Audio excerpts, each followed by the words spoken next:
Alors, bonjour à toutes et à tous. Eh bien, aujourd'hui, je vais vous parler d'un sujet, d'un phénomène qui est inquiétant, c'est la société de surveillance.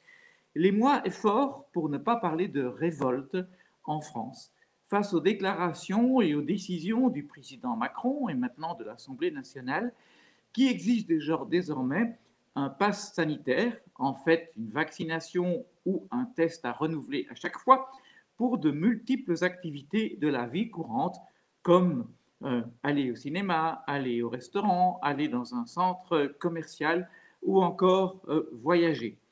L'on connaît hélas depuis longtemps les tendances autoritaires, voire autocratiques du président français. Elles se sont exprimées à propos de la crise du Covid par le côté extrêmement rigoureux des mesures encore plus restrictives en France qu'en Belgique, mais aussi dans d'autres domaines comme la répression extrêmement brutale des manifestations des Gilets jaunes, par exemple. L'homme se comporte comme un dictateur élu et il n'est pas surprenant qu'aujourd'hui il persiste dans son style qui contraste très fort avec la fameuse réputation, fausse bien sûr, de libéral que certains de ses adversaires lui avaient faite au départ. Il faut néanmoins reconnaître que cette fois, son objectif est tout à fait légitime.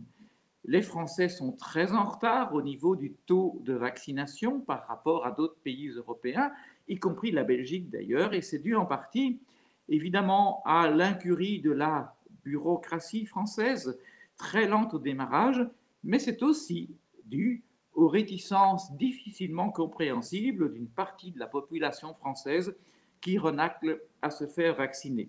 Et de ce point de vue, Macron a réussi à provoquer une ruée vers les vaccins dès la fin de sa célèbre allocution.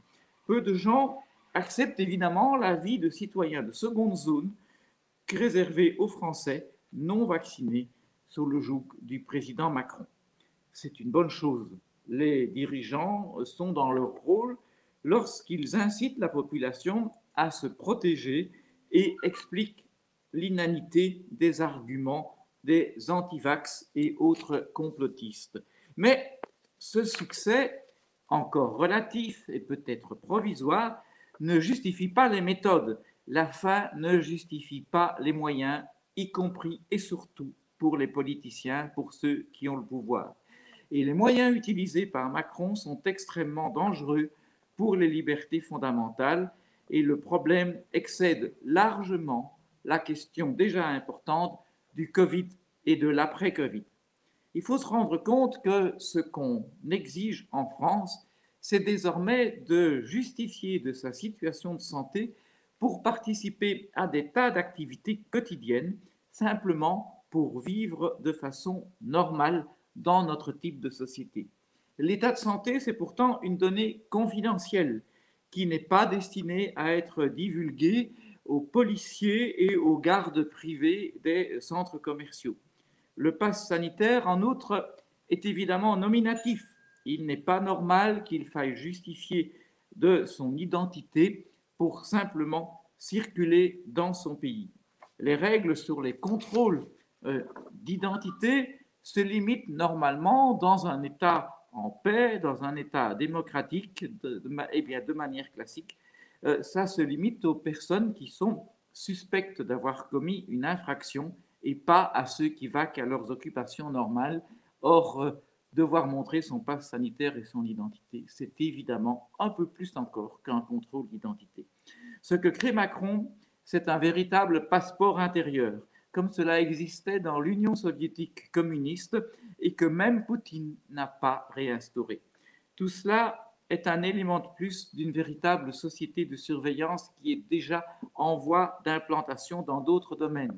C'est une société où le pouvoir contrôle tout et peut tout savoir, avec l'accès à des millions de caméras de surveillance partout, à toutes les opérations bancaires, certainement en France, aux déplacements à l'étranger avec des caméras, avec des passenger locator forms, etc. Et maintenant, en plus, avec la situation sanitaire et les déplacements privés. C'est cette voie qui est visiblement un choix de société pour le président français. un choix pour une société de surveillance totale et, disons-le, pour un État surpuissant et totalitaire. Ne nous réjouissons pas trop vite de vivre en Belgique et non en France. D'abord parce que les vents du Sud en matière législative sont souvent très dangereux dans notre partie du monde. Et d'autre part, parce que même si notre gouvernement n'a pas annoncé de mesures équivalentes, en tout cas à ce jour, il a quand même fait voter une abjecte loi pandémie qui vient d'être approuvée par le Parlement et qui lui permettra à l'avenir de faire dorénavant beaucoup de choses que le président Macron a décidé de faire maintenant.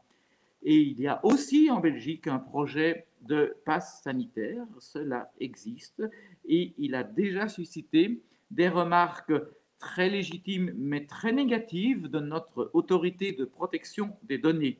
Le malheur, c'est que le gouvernement De Croo, de ce prétendu libéral qu'est Alexander De Croo, n'écoute lui non plus pas souvent les voix, y compris celles de l'autorité des données, qui veulent restreindre ses prérogatives.